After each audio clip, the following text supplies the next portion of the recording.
The house always wins. You've likely heard that if you've ever attempted to play craps at a casino. The phrase reinforces the idea of the odds usually being stacked against you. Well, stacked odds against you is something Republicans and Democrats are highlighting on House Bill 138 right now. It's not technically a repeal of Medicaid expansion, but it is a list of conditions for Idaho to keep it alive. 11 of them, to be exact. And critics of the bill say there's no way to meet all of them. Supporters, they just call them guardrails, mechanisms to keep Medicaid expansion from exploding the budget. Joe Paris listened in on the 3 hours of testimony this morning in the House Health and Welfare Committee. Is Medicaid expansion worth the current cost in Idaho? That's the centerpiece of debate on House Bill 138. Medicaid in our state is taking up almost 30% of our budget. Back in 2000, it was 17%. Bill sponsor, Republican Representative Jordan Redmond, argues it's time to cut costs. This bill does not repeal Medicaid expansion. It asks to work smarter and not harder. It stops waste and saves money. We need to keep waste under 5%. What it does do is create 11 conditions and requirements that must be met. If even a single one is not, Medicaid expansion would end in Idaho. Those include a work requirement, an enrollment cap, a limit on how long a person can be on the program, and a suspension of automatic eligibility renewals. Some of those depend on the federal government agreeing to waivers. Those are essentially requests that states ask for to operate Medicaid differently than required by federal statute. To me, this is the bullets in the gun to kind of force them a little bit, right? I think without that, I do think it could sit on a desk and not have any attention to it. My concern is, again, that the bullets are in the gun, like you said. We got the gun pointed at ourselves, not at the bureaucrats. Why are we triggering a repeal rather than a legislative review where we could then say, nice, we got 6 of those, and that is a sweet improvement on the program? Leads to a question. What is House Bill 138 really about?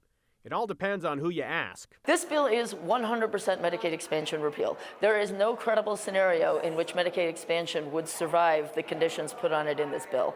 House Minority Leader Alana Rubel voted against advancing the legislation. She ended up in the minority after hours of debate and public testimony.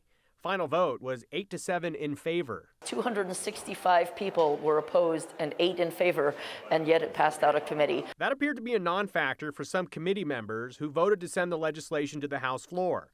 Republican Representative Tanya Burgoyne made the implication that she and other freshman lawmakers on the committee just didn't know enough. There are 8 freshmen on this committee, 8 out of 15. I think it would be irresponsible of us not to turn to the institutional knowledge that is here in the body of the House, that has been here, that has a lot more insight than us 8 freshmen. I don't know why we would even have committees. I mean, committees are supposed to be the first line of defense, where we are the only ones who hear all the public testimony. We are in a better position to make this decision than the people on the floor, who will not be hearing 3 hours plus of testimony. The people who get it on the floor are going to be looking at it 5 minutes before it gets to them. The end result worries stakeholders in the healthcare world. A disappointment and fear for the people of Idaho. The uncertainty of what this will do to Medicaid expansion. Randy Johnson with the American Cancer Society Cancer Action Network believes this sends a message to Idahoans and the thousands that will get a cancer diagnosis. Go get a better job? That doesn't vibe with what we know that the Idaho people wanted when they voted for this overwhelmingly. Now, supporters of the concept will argue that there are alternative solutions within the legislation to get Idahoans on private insurance, to save Idaho money, and to prevent a future that they, again, believe they include a runaway budget. And the representative, the co-sponsor, Representative Redmond, says that this is a once-in-a-lifetime opportunity to take control back of the program. Brian, he says that he wants Idaho to have control over their fate, not the federal government, but it does take 2 to tango. As a reminder, Idaho only pays 10% of this program, federal government on the hook for 90%. The point was made in committee, though, that it's not just free federal dollars.